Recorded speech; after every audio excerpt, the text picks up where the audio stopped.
بسم اللہ والصلاة والسلام علی رسول اللہ. ہم نے اعراب کی تعریف، اعراب کی دو اقسام پڑھی تھی، ظاہری اعراب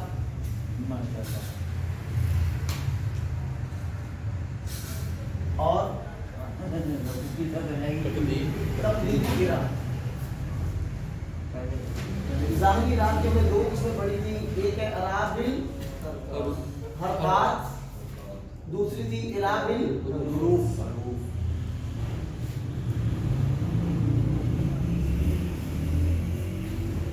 اعراب بالحرکات اور اعراب الحروف کی آگے ہم فعل پڑھنے سے پہلے ہم یہ پڑھنا چاہیں گے اسم کی اعرابی حالتیں تین ہوتی ہیں. اسم کی اعرابی حالتیں تین ہوتی ہیں. نمبر ایک حالت نسبی. حالت نسبی کا معنی پیچھے نسب دینے والا کوئی عامل آ جائے تو اسم کی حالت نسبی ہوگی. نمبر دو حالت رفعی. اگر کسی اسم کو رفع دینے والا عمل آ جائے تو اسم کی حالت رفعی ہوگی. واضح؟ مشکل تو نہیں ہے، ساتھ ساتھ کوئی اگر مشکل ہو تو بتاتے جانا. نمبر تین حالت جردی. یہ تین حالتیں ہوتی ہیں اسم کی اعرابی حالتیں. حالت نسبی جب اس کو نسب دینے والا پیچھے کوئی عمل ہو. حالت رفعی جب اسم کو رفع پیش دینے والا عمل ہو. حالت جردی جب اس کو جر یا زیر دینے والا کوئی عمل ہو. یہ اسم کی اعرابی حالتیں. فعل کی اعرابی حالت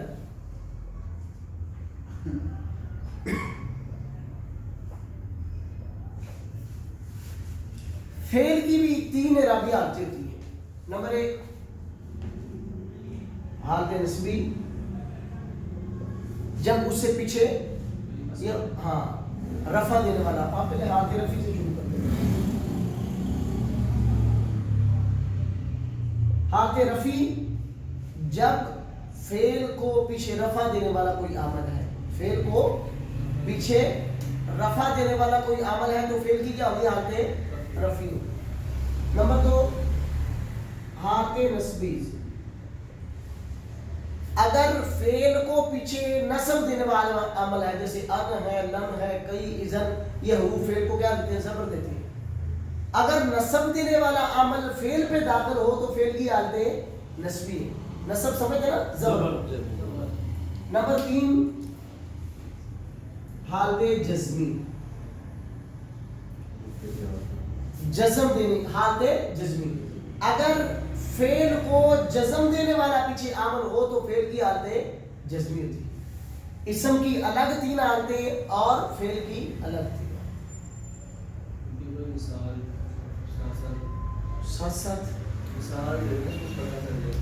ہاں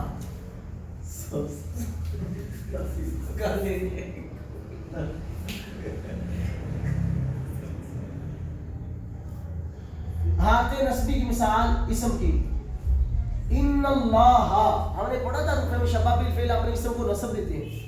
انا، انا، کانا، لیتا، لکنا، لالا. جب بھی رکن میں شباب بالفعل آئے گا اس کے بعد اسم منصوب ہوتا ہے. ان اللہ غفور الرحیم. ان اللہ اپنے اسم کو نسب، اپنی خبر کو رفع دیتے ہیں. اب لفظ اللہ سے پہلے جو اس کلمہ آ رہا ہے وہ لفظ اللہ کو کیا دے رہا ہے؟ اور لفظ اللہ اسم فعل حرف کیا ہے؟ علامت کیا ہے؟ الف لام. اسم ہے. اب اس سے پہلے حروف مشبہ بالفعل آ گیا. حروف مشبہ بالفعل اپنے اسم کو نسب دیتا ہے تو لفظ اللہ کی کون سی حالت ہوئی؟ حالت نسبی. ان اللہ زبر ہے. ہاں حالت رفعی دیکھیں.